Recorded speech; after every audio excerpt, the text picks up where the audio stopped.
ሰላም አለይኩም ወራህመቱላሂ ወበረካቱ። ውድ ጤና ሚዲያ ተከታታዮች እንደምሰነበታችሁ፣ እንኳን ወደ ቻናላችን በሰላም መጣችሁ።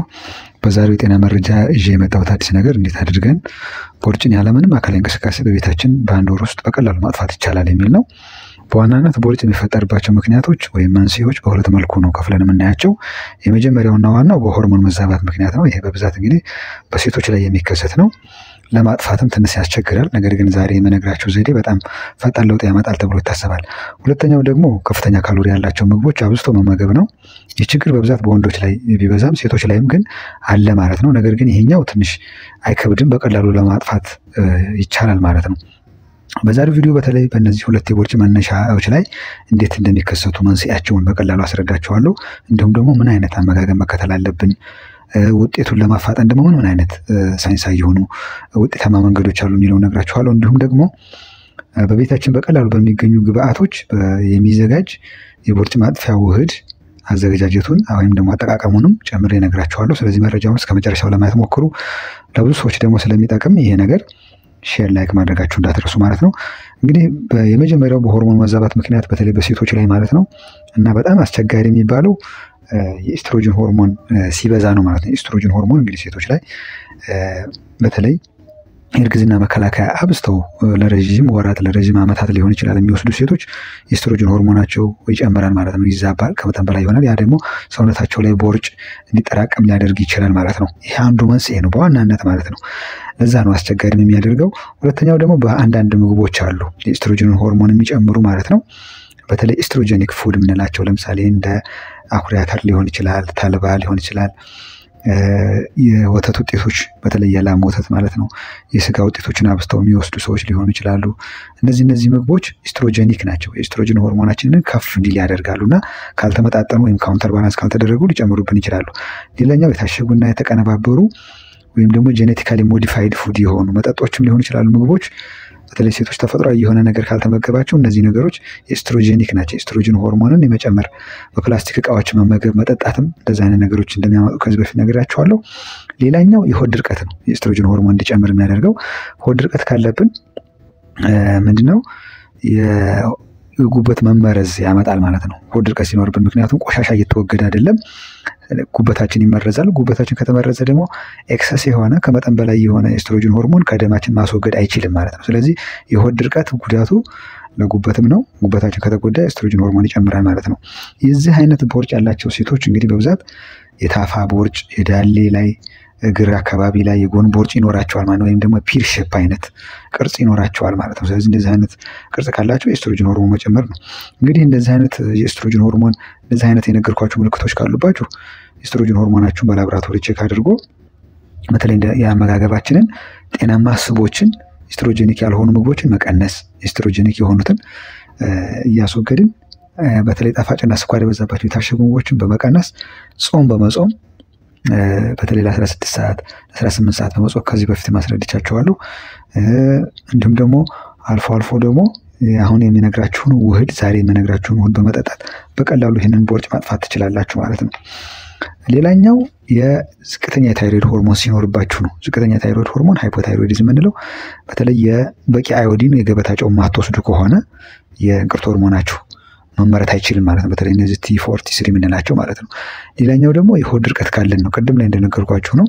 የሆድ ድርቀት በተለይ ጉበታችን እንዲመረዝ ያደርጋል።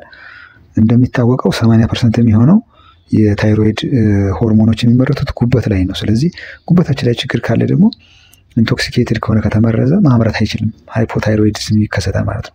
የእንቅርት ሆርሞናችን ያንሳል። ይህ ችግር በብዛት እንግዲህ እድሜያቸው በተለይ ከ30 ዓመት በላይ የሆኑ ሴቶች ርቀት ላይ ያሉ ሴቶች ላይ ይከሰታል። ዝቅተኛ ምግብ እንሽርሽሪትም ስለሚኖራቸው ሰውነታቸው ሙሉ ሰውነታቸው ነው ቦርጭ የሚኖረው። ጄኔራላይዝድ የሆነ ቦዲ ፋት ነው የሚኖራቸው። ሆድ ላይ፣ ደረት ላይ፣ ታፋ ላይ ብቻ ሳይሆን ሙሉ ሰውነታቸው ቦርጭ የተሸፈነ ይሆናል ማለት ነው። ስለዚህ በተለይ የሆድ ድርቀታችሁን በማስወገድ ጉበታችሁን ጤናማ ካደረጋችሁ ይህን ቦርጭ ማስወገድ ይቻላል። በቂ እንቅልፍና እረፍት ማድረግም ይመከራል ማለት ነው። በተለይ ስትረስ፣ ጭንቀት ካለብን የእንቅርት ሆርሞናችን ይቀንሳል ማለት ነው። ቀለል ያሉ አካላዊ እንቅስቃሴዎችን መስራት ያስፈልጋል ማለት ነው። እንዲሁም ደግሞ ስቲም፣ ሳውና፣ ባዝ ሊሆን ይችላል በሳምንት አንድ ጊዜ በመታጠብ በቀላሉ ሰውነታችን ውስጥ ያለውን ጀነራላይዝድ ቦዲ ወተር ዌት መቀነስ እንችላለን ማለት ነው። ጾም አልፎ አልፎም ብትጾሙ ለ16 ሰዓት ለ18 ሰዓት ይመከራል ማለት ነው። የዛሬው ውህድን በጣም ወሳኝ ነው። የዛሬው ውህድ ከጠጣችሁ በቀላሉ ማስወገድ ትችላላችሁ። ሶስተኛው በከፍተኛ ካሎሪ ብዛት የሚመጣው ነው።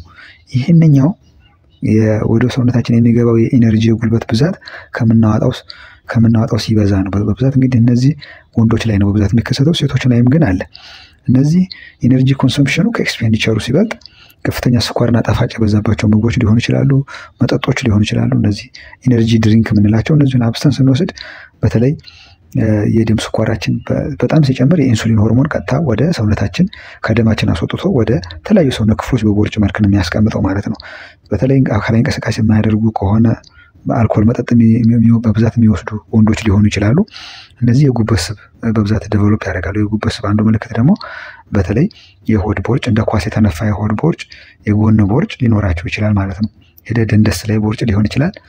እነዚህ አይነት ምልክቶች ይኖራሉ። አንዳንድ ጊዜ ደግሞ በተለይ ከፍተኛ የሆነ የስኳር ደማቸው ውስጥ ሲበዛ የቆዳ ላይ ኪንታሮት፣ የብብትና አንገት መጥቆል ሊከሰቱ ይችላሉ። በተለይ እነዚህ የኮሌስትሮል መጨመር፣ የደም ስኳር፣ የደም ግፊት ሊሆኑ ይችላሉ።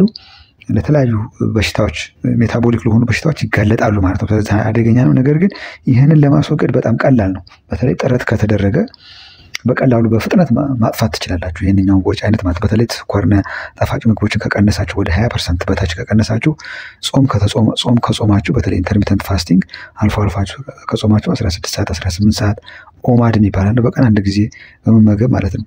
እንደዚህ የነገርኳችሁ ምልክቶች ካሉባችሁ በተለይ ጠንካራ አካላዊ እንቅስቃሴ በመስራት የምግብ ሽርሽሬታችሁ ፈጣን እንዲሆን በማድረግ በተለይ ሃይ ኢንቴንሲቲ ኢንተርቫል ትሬኒንግ ሊሆን ይችላል፣ ኤሮቢክ እንቅስቃሴዎች፣ ክብደት ማንሳት ሊሆን ይችላል። በፍጥነት በየሳምንቱ ብትሰሩ በቀላሉ በፍጥነት ቦርጫችሁ መጥፋት ይችላል ማለት ነው። በተለይ የዛሬ የምነግራችሁን ውህድ ደግሞ ከወሰዳችሁ ውጤቱን ማፋጠን ይቻላል ማለት ነው። ስለዚህ እነዚህ ዋና ዋናዎቹ ቦርጭ የሚፈጠርባቸው መንስኤዎች ናቸው። እንግዲህ ወደ ውህዱ ከመግባቴ በፊት አንድ ማስታወቂያ ንገራችሁ። በተለይ በቦርጭ በሆርሞን ምክንያት የሚመጡትን በካሎሪ መብዛት የሚመጡትንም በተለይ ደግሞ ለስኳር ህመም፣ ለደም ግፊት፣ ለኮሌስትሮል፣ ለእንቅርት በሽታ ሊሆን ይችላል። ለእነዚህን ሁሉንም መፍትሄ በአንድ ላይ የያዘ አመጋገብም እንዴት ምን አይነት አመጋገብ መከተል አለብን፣ የምግቦቹንም ዝርዝር ምን አይነት አካላዊ እንቅስቃሴ መስራት አለብን፣ የተለያዩ ነገሮችን የያዘ በጣም ሳይንሳዊ የሆነ መጽሐፍ አዘጋጅቻለሁኝ። ከተዘጋጀ መጽሐፉ ቆይቷል አክቹዋሊ። እሱን መጽሐፉን ታታች ሊንክ ባለው ቴሌግራም ላይ በመግባት መጽሐፉን ማግኘት ትችላላችሁ። በተለይ ቦርጭ ለመቀነስ እንዲሁም ደግሞ ስኳር፣ ግፊት ምናምን ካለ እነሱ በተፈጥሯዊ መልኩ ማጥፋት የምትችሉበት አጋጣሚ ስለሆነ መጽሐፉን እናንተም ባይሆን ለምታውቁት ሰው ሼር ማድረግ ትችላላችሁ ማለት ነው። ቀጥታ ወደ ውህዱ እንገባለን። በተለይ ዛሬ ስለ ውህዱ ለሁሉም የቦርጭ አይነቶች ነው የሚሆነው። ይሄኛው ውህድ በጣም በቀላሉ ቤታችን የምናገኛቸው ግብአቶች ናቸው። ብቻውን ግን ውጤታማ አይሆንም። አካላዊ እንቅስቃሴ መስራት፣ አልፎ አልፎ መጾም፣ እንዲሁም ደግሞ የከለከልኳችሁን ምግቦች ማስወገድ፣ በቂ ስብ ፕሮቲን መውሰድ አለባችሁ ማለት ነው። ግብአቶች በተመለከተ የመጀመሪያው አንድ መካከለኛ አቮካዶ ታዘጋጃላችሁ። አቮካዶ በተለይ ጤናማ ስብ ከሚባሉት ውስጥ አንዱ ነው። ምግብም ቶሎ እንዳይረበንም ያደርጋል። ሴቶች ሆርሞን በተለይ እንዳይዛባ በማድረግ የደም ስኳራችንን ይቀንሳል። አንድ አቮካዶ ታዘጋጃላችሁ። ሁለተኛው ተልባ ነው። ተልባ ትንሽ ኤስትሮጅን ሆርሞናችሁ ከፍ ያሉ ሴቶች ካላችሁ የቺያ ዘር የሚባል አለ። እሱን 2 የሾርባ ማንኪያ ታዘጋጃላችሁ። በተለይ ለሆድ ድርቀት ተልባና የቺያ ዘር ለሆድ ድርቀት በጣም ወሳኝ ነው። ፕላስ ቪታሚኖች ሚነራሎችም ስላሉት ለጉበታችንም ጤንነት ሆድ ድርቀትን ማስወገድ አለብን ማለት ነው። ይህን ታዘጋጃላችሁ። ሌላኛው እርጎ ነው። እርጎ ያው በተለይ ለሆድ ዕቃ ችግር ላለብን፣ የሆድ ድርቀት ላለብን፣ ጤናማ የሆኑ ባክቴሪያዎችም እንዲበዙ እርጎ 1 ኩባያ ታዘጋጃላችሁ።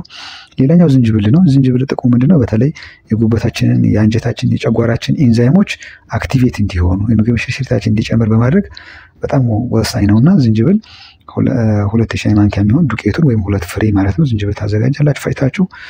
ሌላኛው የዱባ ፍሬ ዱቄት ነው። ከዚህ በፊትም ነግሬያችኋለሁ። የዱባ ፍሬ በተለይ ከፍተኛ የሆነ ማግኒዚየም፣ ዚንክ፣ ፕሮቲን አለው። በተለይ ቦርጭ ለሚቀንሱ ሰዎች በጣም ወሳኝ ነው። የዱባ ፍሬ ዱቄት 2 የሾርባ ማንኪያ ታዘጋጃላችሁ። ሌላኛው ኦፕሽናል ነው፣ ግዴታ አይደለም። ፍራፍሬ መጨመር ትችላላችሁ። በተለይ አፕል ሊሆን ይችላል ወይም ደግሞ እንጆሪ ሊሆን ይችላል መጨመር ትችላላችሁ በትንሹ ማለት ነው። ነገር ግን ግዴታ አይደለም ማለት ነው። ይሄ ኦፕሽናል ነው።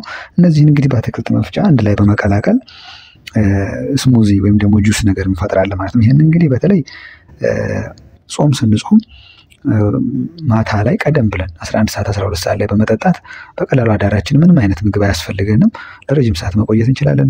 ዝቅተኛ የሆነ ካሎሪ ያላቸው ወይም የስኳር መጠናቸው ዝቅተኛ ነው። እንዲሁም ደግሞ ከስፖርት በኋላ ወይ በመውሰድ በቀላሉ ቦርጩ በፍጥነት እንዲጠፋ ማድረግ ትችላላችሁ። በተለይ መጽሐፉ ላይ ደግሞ ራት፣ ምሳ፣ ቁርስ ምን አይነት መመገብ እንዳለባችሁም ስለሚያስረዳ መጽሐፉን በቴሌግራም ላይ በመግባት ማግኘት ትችላላችሁ። በዛ መሰረት ማጥፋት ትችላላችሁ። የዛሬው ይሄን ይመስላል። መረጃው ለብዙዎች እንዲደርስ ሼር አድርጉ። የዛሬውን ጨርሻለሁ።